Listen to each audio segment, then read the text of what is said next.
IRGC के रसूल अल्लाह base पर अटैक हुआ। साइबर सिक्योरिटी बिल्डिंग को टारगेट किया गया। होटल और मॉल्स को भी निशाना बनाया जा रहा है। इजराइल ने 24 घंटे में ईरान पर 1200 से ज्यादा बम गिराने का दावा किया, तो वहीं अमेरिका ने अब तक ईरान पर 1050 बम गिराए हैं। इजराइल और अमेरिका के हमले में ईरान के पूर्व राष्ट्रपति महमूद के भी मारे जाने की खबर है। इजराइल ने ईरान पर हमले का नया वीडियो रिलीज किया। तेहरान में खामेनेई के हेडक्वार्टर पर हमले का वीडियो IDF ने जारी किया। इजराइल ने खामेनेई के कंपाउंड पर 30 बंकर बस्टर बम गिराए। इसी हमले में खामेनेई की मौत हुई। इजरायली डिफेंस फोर्स ने 1 मिनट में ईरान के 40 कमांडर और टॉप लीडरशिप को मार गिराने का दावा किया है। और इन सब के बीच इजराइल के प्रधानमंत्री बेंजामिन नेतन्याहू ने ईरान के लोगों से बड़ी अपील की। नेतन्याहू ने अपील ये की कि ईरान की जनता खुद सत्ता पर कब्जा करे। नेतन्याहू ने यह भी कहा कि आने वाले दिनों में और हमले होंगे। इजराइल के रक्षा मंत्री ने भी ईरान को बड़ी धमकी दी।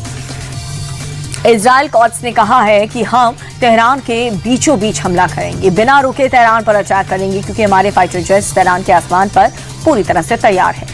इधर सुप्रीम लीडर खामेनेई के मारे जाने के बाद ईरान बिल्कुल भी पीछे हटने को तैयार नहीं है। इजराइल के वीडियो के जवाब में ईरान ने भी अमेरिकी बेस पर हमले की तैयारी का वीडियो जारी किया। ईरान और बड़े हमले की तैयारी में है। ईरान ने F-4 फैंटम जेट तैनात कर दिया। ईरान ने अमेरिकी बेस पर हाइपरसोनिक मिसाइल से हमला किया। ईरान ने स्ट्रेट ऑफ हॉर्मूज में बड़ी नाकेबंदी कर दी। पिछले 24 घंटे से स्ट्रेट ऑफ हॉर्मूज के बंद होने से 150 जहाज फंसे हुए हैं, जिससे अंतर्राष्ट्रीय व्यापार पर बड़ा असर हो सकता है। ईरान ने मिडल ईस्ट के सबसे बड़े पोर्ट पर हमला किया।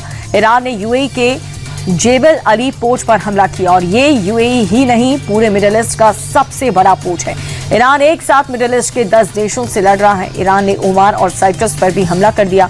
ओमान के दुक्म पोर्ट पर ड्रोन से हमला किया गया, तो वहीं साइप्रस में ब्रिटेन के बेस पर ईरान ने हमला किया। Israel, Kuwait, Qatar, UAE, Iraq और बहरीन पर भी ईरान के हमले जारी हैं। इराक के इरबिल एयरपोर्ट के पास ईरान ने मिसाइलें दागी। दुबई इंटरनेशनल और अबू धाबी एयरपोर्ट को भी ईरान ने टारगेट किया। अबू धाबी एयरपोर्ट पर ईरान के हमले में एक पाकिस्तानी नागरिक की मौत हो गई। हमले के बाद अबू धाबी इंटरनेशनल एयरपोर्ट को बंद कर दिया गया। दुबई के बुर्ज अल अरब होटल पर ईरान के मिसाइल गिरने से एक व्यक्ति की मौत हो गई है, जबकि 7 लोग घायल हो गए। ईरानी हमलों के बाद दुबई के एक बड़े मॉल में आग लग गई। कुवैत में भी जोरदार धमाका हुआ। कुवैत ने ईरान के 380 ड्रोन मार गिराए। कतर की राजधानी दोहा में कई जगह पर धमाके हुए। ईरान के हमलों के बीच कतर में इमरजेंसी का ऐलान कर दिया गया। बहरीन के 5 स्टार होटल क्राउन प्लाजा पर हमले के बाद अमेरिका ने वहां पर रह रहे अपने लोगों से होटलों से निकलने की अपील की है। ईरान सबसे बड़ा अटैक UAE पर कर रहा है। ईरान ने UAE पर अब तक 137 मिसाइलें दागी हैं। हालांकि 132 मिसाइलों को UAE ने आसमान में ही मार गिराया। कतर पर 66 और बहरीन पर 45 मिसाइलें और 9 ड्रोन से ईरान ने अटैक किया है। ईरानी हमले में UAE में 3 लोगों की मौत हो गई। इस बीच ईरान के हमलों से भड़के UAE ने ईरान को चुप नहीं बैठने की धमकी दी है। सऊदी अरब ने भी कह दिया है कि अगर ईरान अब नहीं रुका तो हम भी अटैक करेंगे। इजराइल पर भी ईरान के हमले जारी हैं। बेत शेमेश में ईरान के मिसाइल हमले में 6 लोगों की मौत हुई। पूरा का पूरा शेल्टर तबाह हो गया। सेंट्रल इजराइल में लगातार जंगी सायरन बज रहे हैं। तेल अवीव और यरूशलेम में धमाके हो रहे हैं। ईरान के हमले से इजराइल में जबरदस्त नुकसान हुआ। तेल अवीव में 40 से ज्यादा बहुमंजिला इमारतें ध्वस्त हो गईं। यरूशलेम में रिहायशी इलाकों में ईरान की कई मिसाइलें गिरी। हालांकि इजराइल का आयरन डोम ईरानी मिसाइल्स को इंटरसेप्ट कर रहा है और ज्यादातर मिसाइलों को हवा में ही खत्म कर दे रहा है। इस बीच खामेनेई की मौत को लेकर कई मुल्कों में बवाल शुरू हो गया। पाकिस्तान में शिया समुदाय के लोगों का गुस्सा फूट पड़ा। कराची में उग्र भीड़ ने अमेरिकी कॉन्सुलेट पर धावा बोल दिया, जमकर के तोड़फोड़ की और फिर आग के हवाले कर दिया। प्रदर्शनकारियों पर काबू पाने के लिए पाकिस्तानी पुलिस ने बल का प्रयोग किया। पुलिस की फायरिंग में 15 लोगों की मौत, कई लोग घायल हुए।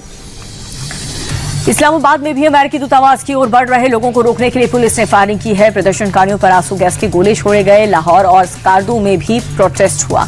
इराक में खामेनेई की मौत से गुस्साए भीड़ ने अमेरिकी दूतावास पर हमला कर दिया। लेबनान की राजधानी बेरूत में भी अमेरिकी दूतावास पर हमला हुआ। ईरान के कई शहरों में लोग अपने सुप्रीम लीडर की मौत के विरोध में सड़क पर उतरे। रूसी राष्ट्रपति पुतिन ने खामेनेई की हत्या की निंदा की है। पुतिन ने ईरान पर हमले को अंतर्राष्ट्रीय नियमों के खिलाफ बताया। ईरानी राष्ट्रपति मसूद ने कहा कि ट्रंप ने मुसलमानों के खिलाफ युद्ध छेड़ दिया है। इससे पहले इजरायल और अमेरिका के कल के हमले में ईरान को supreme leader Ayatollah Ali Khamenei की मौत हो गई। कल सुबह अमेरिका और इजरायल ने तेहरान में खामेनेई के कंपाउंड पर जो हमला किया, उसी में खामेनेई की मौत हो गई। अमेरिका और इजरायल ने यह हमला पूरी प्लानिंग और सटीक इंफॉर्मेशन के साथ किया। दोनों देशों की खुफिया एजेंसियों को जैसे ही खामेनेई की हाई लेवल मीटिंग का इनपुट मिला, बिना किसी देरी के दिन में ही हमला शुरू कर दिया। इजराइल ने खामेनेई के कंपाउंड पर 30 बम गिराए, जिसमें खामेनेई की मौत हुई।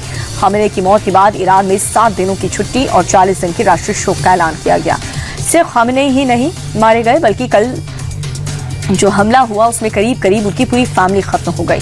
खामेनेई के बड़े बेटे मुस्तफा, बहू, बेटी, दामाद और पोती की भी मौत हुई। इसके साथ ही टॉप मिलिट्री लीडरशिप की भी हमला की मौत हो गई।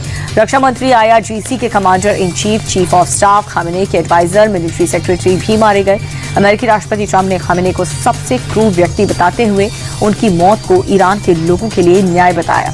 खामेनेई की मौत पर दुनिया 2 धड़ों में बटी हुई नजर आ रही है। रूस और चीन ने खामेनेई की मौत की निंदा की।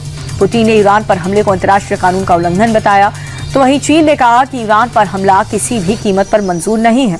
उत्तर कोरियाई तानाशाह किम जोंग उन ने भी ईरान पर हमले की निंदा की। इधर मिडल ईस्ट में छिड़ी जंग के बीच DGCA ने हवाई सेवा को लेकर एडवाइजरी जारी की।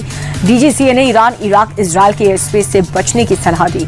Jordan, Lebanon, Kuwait, Saudi, UAE समेत तमाम खाड़ी देशों के एयर स्पेस में दूर रहने की एडवाइजरी जारी की गई है।